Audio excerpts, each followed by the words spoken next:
Broker बोले खास पेशकश हमारी जिसमें तमाम अंतर्राष्ट्रीय जो ब्रोकरेज हाउसेज हैं उनकी रिपोर्ट्स को खंगाल करके पढ़ करके कुछ 4 चुनिंदा शेयरों पर बातचीत हम करते हैं, हर्ष लेकर के आते हैं उन शेयरों को, और ताकि आप तक एक सटीक जो है जानकारी पहुंच सके। और आखिरी मोहर लेकिन हमारे अपने एक्सपर्ट ही लगाते हैं।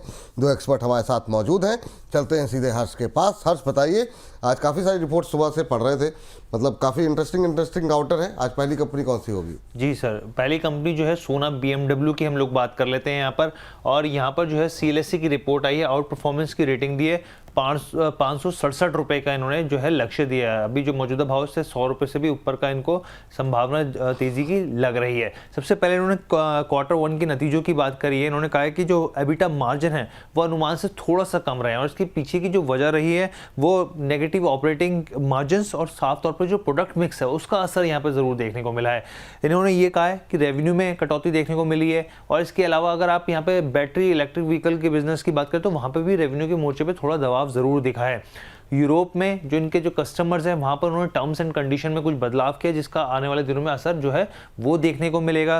रेयर अर्थ मैग्नेट में कमी के चलते यहाँ पर भी थोड़ा प्रेशर आया, और जिस तरीके से डोनाल्ड ट्रंप लगातार एक के बाद एक ऐलान कर रहे हैं उसका भी इम्पैक्ट दिख रहा है। लेकिन यहाँ पर ब्रोकरेज का मानना है कि स्टॉक जो है आने वाले दिनों में इन तमाम संभावना जो नेगेटिव पॉइंट्स हैं उसके बावजूद भी एक पॉजिटिव टेरिटरी में जाता हुआ दिखेगा। चलिए, सोना BLW ऑटो क्षेत्र को लेकर के थोड़ी सी जो पॉजिटिविटी की बात हो रही है, ये देखिए, ये जो फ्रेम निकाला है ना 4 विंडो, ये देखने में अच्छा लग रहा है। तो ये जो है ना, ये बताइए सर, रचित सर, कैसा लग रहा है आपको सोना BLW और CLSC की तरफ से जो टारगेट दिए गए हैं 566 के, आप कितने सहमत हैं उससे? और ये जो रिकवरी ऑटो सेक्टर में आ रही है उसका फ़ायदा मिलेगा इसको? सर देखिए, मेरे को सोना BLW में प्रॉब्लम नहीं दिख रही है, मुझे प्रॉब्लम दिख रही है फैमिली में, और फैमिली फ्लूट जो है ना वो मुझे बहुत ज्यादा टेंशन देता हुआ दिख रहा है।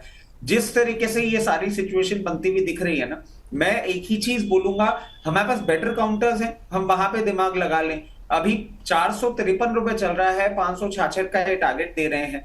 आने वाले समय में सर जिस तरीके से सिचुएशन, डर्टी सिचुएशन मैं बोलूंगा आपको बनती हुई दिख रही है, क्योंकि लेटली उनके मदर की तरफ से ये भी स्टेटमेंट आ गया है कि वो भी ये भी इंक्वायरी चाहेंगे कि डेथ कैसे हुई है। वो अपना एस्टेट प्लानिंग करके गए नहीं थे। सर मैं बोलूंगा अब ये फैमिली मैटर जहां पे आ जाता है ना, क्या क्या खुल के बाहर आएगा पता नहीं। रिस्क इतना भी अट्रैक्टिव नहीं लगता कि मैं ऐसे मामले में रिस्क ले। ठीक है, अवॉइड कर सकते हैं, ये बात यहाँ पर निकल के आई है। चलिए, जहाँ विवाद हो थोड़ा दूरी रहना चाहिए। हर्ष, अगली कंपनी कौन सी होगी? जी, PNB हाउसिंग फाइनेंस की बात कर लेते हैं यहाँ पर।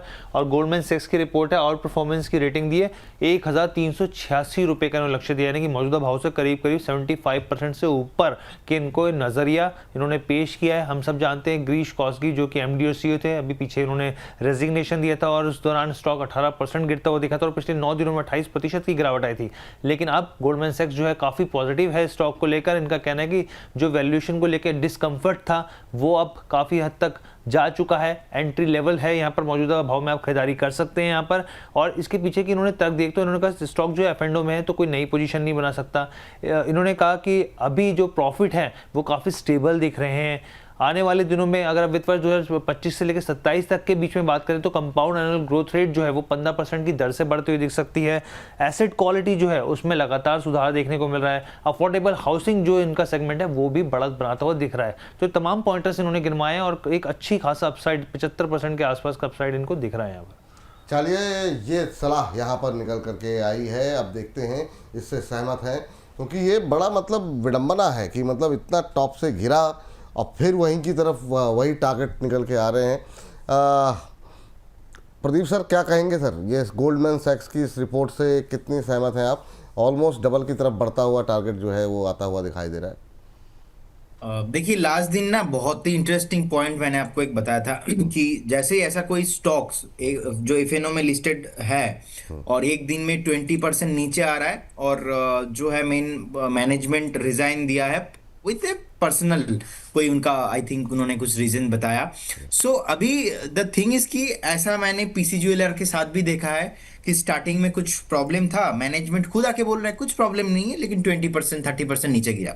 उसके बाद मैंने येस बैंक के साथ भी देखा, येस बैंक उस टाइम पे ऐसा भी लोगों का मानना था yes bank next HDFC bank होने वाला है। कहाँ है राणा कपूर जी, कहाँ है उनका next 3 generation, yes bank next उनके लिए डायमंड होने वाला था। मैंने भक्रांगी के साथ भी देखा, मैंने जेटीवाईएस के साथ भी देखा। तो अलग अलग चीजों को जब हम कंपेयर करके देखते हैं ना कि एक दिन में देखिए उस दिन आईएक्स भी नीचे आया था और देखिए आईएक्स भी उसके बाद देखिए ऊपर नहीं आ पाया। मैं हर्ष जी को वही एग्जांपल दिया था, हर्ष जी देखिए तो ये जो पास कुछ पैटर्न है। अब पीएनबी हाउसिंग फाइनेंस को लेकर सर उस दिन आपने मुझे पूछा था, उस टाइम पे ट्रेड हो रहा था 813 814 के आसपास, और मैंने आपको बताया था कि मेरे हिसाब से तो एक बार एग्जिट करना चाहिए, फ्रेश बाई तो नहीं है।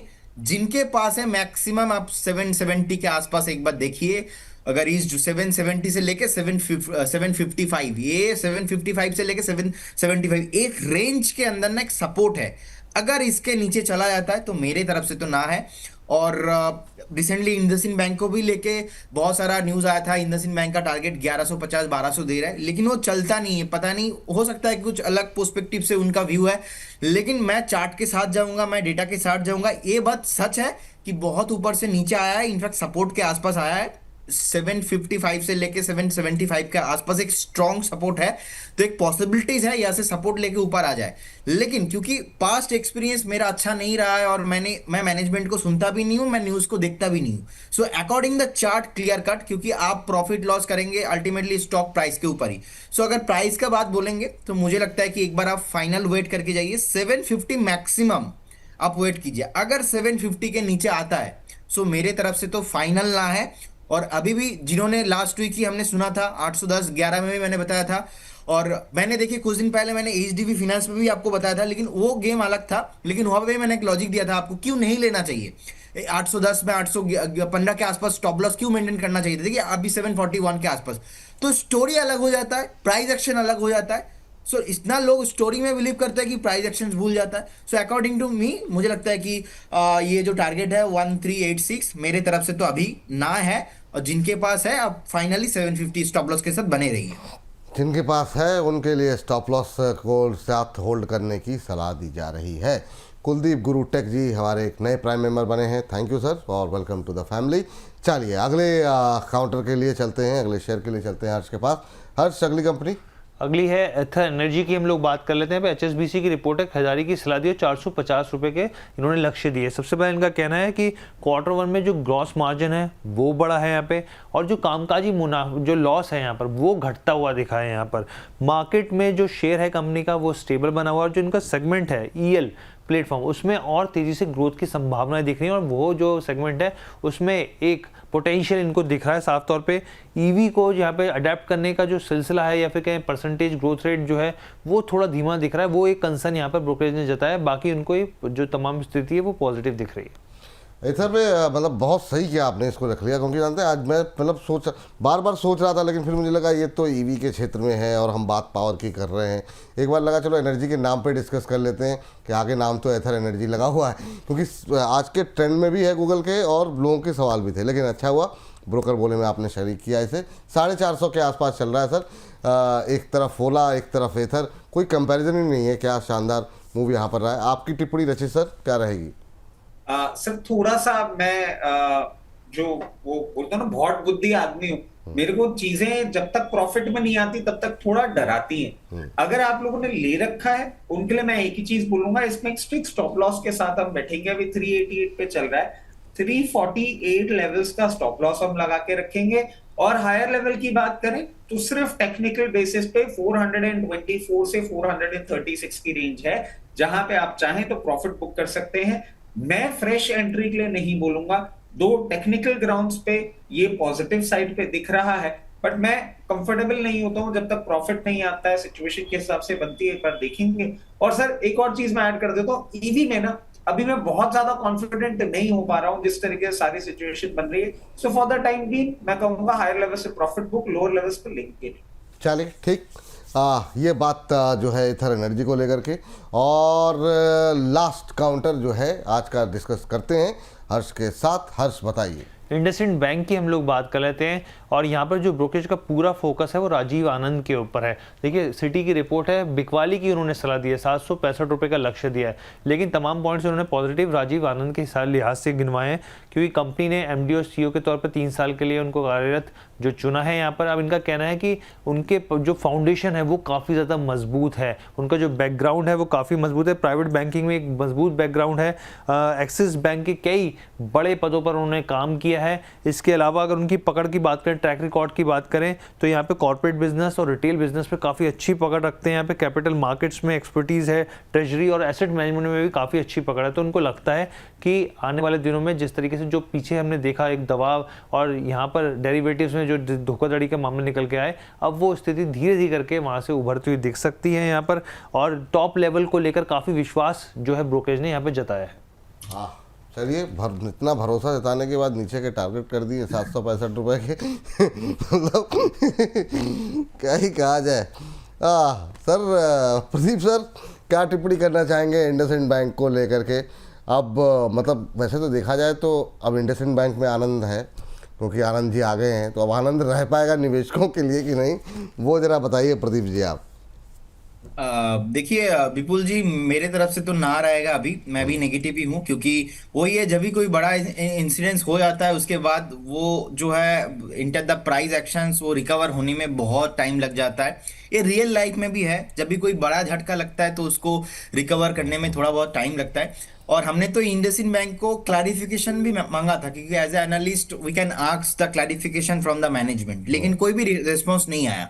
और जिस तरीके से वो डेरिवेटिव का मामला आया था उसके बाद से देखिए बैंक तो ज्यादा परफॉर्म हुआ नहीं, नीचे आ गया था, धीरे धीरे रिकवर किया ऑलमोस्ट अच्छे से थोड़ा बहुत, लेकिन वही है अपना 870 880 के पास जाता है, फिर से नीचे आ जाता है। सो अल्टीमेटली वीकली चार्ट में देखेंगे as per the technical basis पे मुझे लगता है कि अभी भी स्टॉक बाइंग मूड में नहीं है और 850 के ऊपर सस्टेन हो नहीं पाया लास्ट 2 से 3 बार। अभी जिस तरीके से ट्रेडिंग हो रहा है 815 के आसपास, अकॉर्डिंग टू मी मुझे लगता है कि आपको बाय नहीं करना चाहिए। अगर आपको बैंकिंग में रहना है तो प्राइवेट में HDFC, कोटक, एक्सिस पे चले जाइए। PSU में जाना चाहते हो तो Indian bank, SBI, Canara bank जैसे बैंक आपको सस्ते में मिल रहा है अभी अच्छे खासा। मुझे लगता है कि नेक्स्ट जब PSU में रैली आएगा तब, लेकिन इंडसइंड बैंक के साथ तो अभी मेरे हिसाब से नहीं जाना चाहिए, क्योंकि यहाँ पे कंफर्मेशन नहीं है। और वही है कि बहुत न्यूज आते जाएंगे, अभी न्यूज अलग है स्टोरी अलग है। अब देखिए न्यूज ऑलवेज अलग होता है, स्टोरी वो येस बैंक वाला मैटर कब से चल रहा है, मतलब हर हफ्ता कुछ ना कुछ न्यूज, लेकिन चलता नहीं है। इंडसइंड बैंक 815 चल रहा है, अगर इंडसइंड बैंक 900 के ऊपर सस्टेन किया तो मैं फिर से यहाँ पे शॉर्ट टाइम फ्रेम के लिए बाय करना पसंद करूंगा। लेकिन स्टॉक ऊपर से नीचे आया है, वैल्यूएशन अच्छा लग रहा है, इसके बेसिस पे मैं इसमें नहीं खरीदूंगा, तो मेरी तरफ से बिग नो है। बिग नो है इंडसइंड बैंक को लेकर के। चलिए हर्ष, बहुत बहुत शुक्रिया, धन्यवाद आपका ये तमाम शेयरों को लेकर के सामने लेकर के आने के लिए, बताने के लिए क्या कुछ पक रहा है, बहुत सारी चीज़ें हो रही है। रचित जी कुछ कहना चाह रहे हैं? जी रचित सर। सर मैं बोलूंगा तो बोलेंगे कि बोलता है। मगर रियलिटी ये है कि प्रदीप भाई ने अपनी तरफ से ना कहा। पहली बात, दोनों शेयर को मैंने सिर्फ खरीदना ना बेचना ना ये बोला, ये मेरी तरफ से ना है। जो डायलॉग है ना, इसकी गहराई को समझिए। उसके बाद इन्होंने कहा जीवन में भी जब धोखा लगता है तो उसके बाद रिकवर होने में थोड़ा सा टाइम लगता है। और तीसरा इन्होंने स्टेटमेंट दिया कि स्टोरी कुछ भी बने, रियलिटी कुछ और होती है। वाह वाह वाह। अब सर मैं तो कुछ समझ ही नहीं पा रहा हूं कि इसमें मैं क्या बोलूं नहीं बोलूं। चेहरा उतरा हुआ, जीवन का धोखा, मेरी तरफ से ना, और कहानी कुछ और सच्चाई कुछ और। ये 4 डायलॉग को अगर आप सम्मिलित करें और 1 बजे के मेडिटेशन के बाद 3 बजे की मीटिंग को अगर आप छोड़ दें तो सर मामला जज साहब आपके सामने है। अब मैं कुछ नहीं बोलूंगा। और वो दर्शक जो बोल रहे हैं कि मैं इनको चिढ़ा रहा हूं, मैं चिढ़ा नहीं रहा हूं। मैं एक बड़े भाई होने के नाते इनकी मदद करने की कोशिश कर रहा हूं। और मैं सारे देश हित में बोलूंगा, देशवासियों को भी बोलूंगा कि अगर प्रदीप भाई से वापस से कॉल्स चाहिए तो प्लीज इनकी मदद करें। अब ये कॉल्स देने की पोजीशन में भी नहीं बच पा रहे हैं, इनका मन विचलित हो चुका है, सिचुएशन खराब है। ये बात तो सही कह रहे हैं सर, ये तो मैंने ध्यान नहीं दिया कि मतलब ये कह करके बच जा रहे हैं मार्केट खराब है, ये नहीं बोल रहे मन खराब है ना। वो माँ से मार्केट, माँ से मन वाली स्थिति हो गई है मन खराब है, शेयर निकल नहीं रहे सर इनसे। द से डाउन ट्रेंड की बात कर रहे हैं, बट द से दिल की बात नहीं कर रहे सर। मैं आपको बता रहा हूँ सिचुएशन अलग हो चुकी है और अब हमें बहुत जल्दी एक्ट करना पड़ेगा, वरना हमारी ये जो उगते सूरज हैं, हमारे जो प्रदीप भाई हैं जिन्होंने इतना विश्वास गेन किया है, अगर इनका ही अंतर्विश्वास कहीं ना कहीं अभी डूब है तो अब मदद करना बहुत जरूरी है। सर आप पहुंचिए, जैसे सिचुएशन हो मुझे बताइए, मैं मतलब तुरंत पहुंच रहा हूं, मतलब ऐसी कोई बात नहीं है। और आप सर टेंशन मत लीजिए, है ना, धोखा मतलब ये सब चलता रहता है जीवन में सर, मतलब नहीं धोखा नहीं मिला होगा सर इनको, ये मैं गारंटी कह सकता हूँ आपको, इनको धोखा नहीं मिला होगा। चलिए कुछ और हुआ है, मैं बता रहा हूँ। ओफ ओफ ओफ, क्या कहा जाए, मतलब इसकी कुछ चीज़ें ऑफ एयर के लिए अगले दिन के लिए छोड़ते हैं, पता करते हैं यहाँ पर। हर्ष बहुत बहुत शुक्रिया, धन्यवाद आपका आज की चर्चा में जुड़ने के लिए।